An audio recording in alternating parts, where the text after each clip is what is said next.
Welcome to Linux Actuator Academy video series for industrial actuators.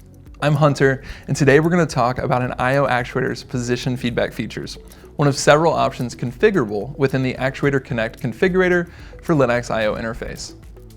Accurate position feedback is essential for achieving optimal performance in most applications, and is one of the main reasons for choosing an electric linear actuator over competing technologies.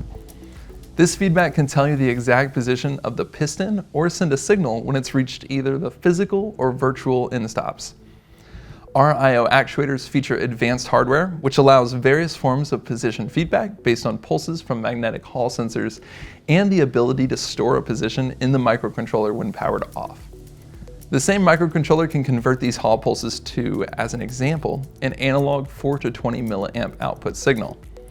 In the past, this has typically been achieved using a mechanical potentiometer, a component which wears down over time and has limitations when it comes to accuracy and stroke length options. Today, I'm going to explain the feedback options you have with an I/O actuator and how you can utilize each to obtain the best control solution for your application. But before we dive further into the various feedback options, I'd like to explain the concept of zero-point initialization, which is the technology that we use instead of traditional end-stop switches. Traditionally, electrical switches were mounted at each end of the spindle, which calibrates the positioning system every time a physical end stop is reached. To ensure reliable position feedback from the actuator, it's required to have at least one of these end-stop switches activated on a regular basis. If this isn't the case, the position feedback may drift over time due to Hall pulses on the encoder being missed, predominantly while powered down. Because of this limitation, an application where the actuator does not make full use of the stroke can result in inaccurate position feedback over time. This can be the case when a virtual limit is configured, or simply due to mechanical tolerances that prevent the actuator from reaching the physical end stops in the application. A new initialization principle, developed by Linac, has changed the way linear motion can be initialized. The zero-point technique works independently of electromechanical switches or other mechanical contacts. By eliminating the direct electrical contact between two metallic surfaces being operated thousands of times, you can avoid the risk of wear and tear over time, especially in challenging operating environments with changing temperatures, humidity, vibrations, and other factors. This new initialization principle takes advantage of a small magnet mounted in the spindle nut, which moves past two Hall sensors on the actuator PCB located early in the stroke length at what we call the zero point. This illustration shows a cylindrical recess in the spindle nut where the magnet is placed. Those sensors react when the magnet in the spindle nut passes by, thereby creating two Hall signals. The microprocessor looks at the crossing point for these two magnetic fields and uses this as a reference point for initialization. The zero point is located in a region 35 to 70 millimeters from the fully retracted position and only initializes during outward movement. To take full advantage of zero-point initialization and its benefits, you'll want to make sure the zero point is crossed as often as possible and during extension movements. Now that we've covered the basic positioning principles of the I/O actuator, let's look at the features offered in the position feedback option. If you open Actuator Connect, you'll see the position feedback menu listed on the left-hand side of the screen. The actuator offers analog output on the orange and light blue wires. Analog signals are a common type of feedback signal for PLCs and other control systems in industrial applications. One of the most used is a 0 to 10 volt signal, where the voltage range represents the physical stroke length of the actuator.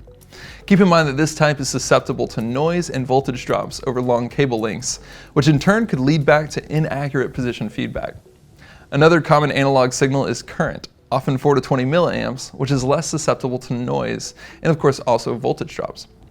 For both current and voltage, the feedback range can be scaled specifically to your needs, which can make it easier to integrate into your controls.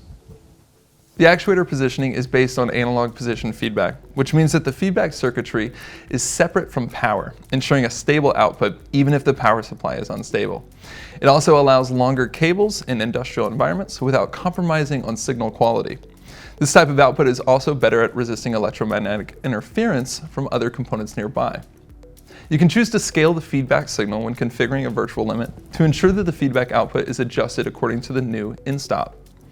An example could be an actuator with a physical stroke length of 300 millimeters, where a virtual limit is set to 200 millimeters in the outwards direction.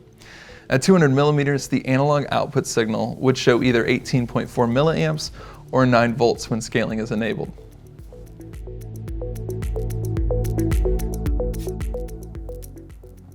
The actuator offers several digital position output options, which can be configured exactly to your needs.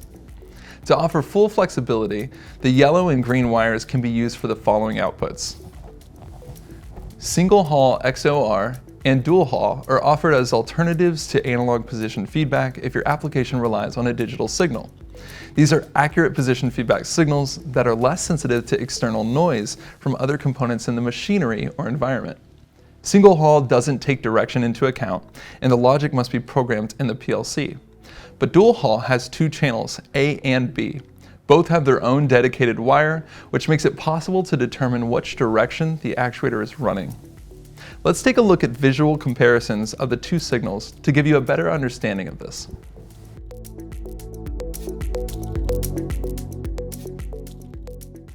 As either a supplement to the analog position feedback or a standalone feature, you can choose in-stop signals that give a signal when the actuator is fully retracted or fully extended.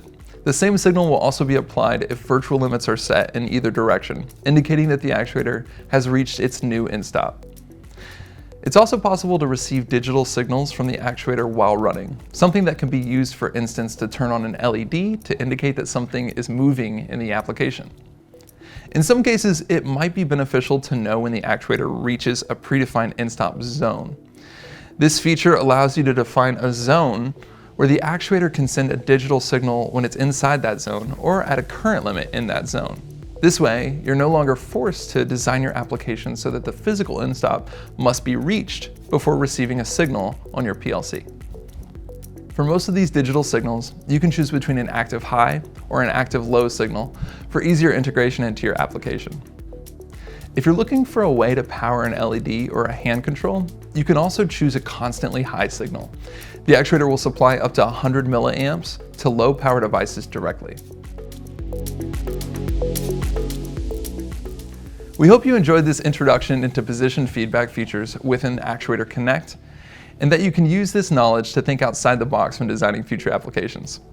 If you have any questions about Linac I/O actuators or the options that come with them, feel free to contact your local Linac office. Thanks for watching.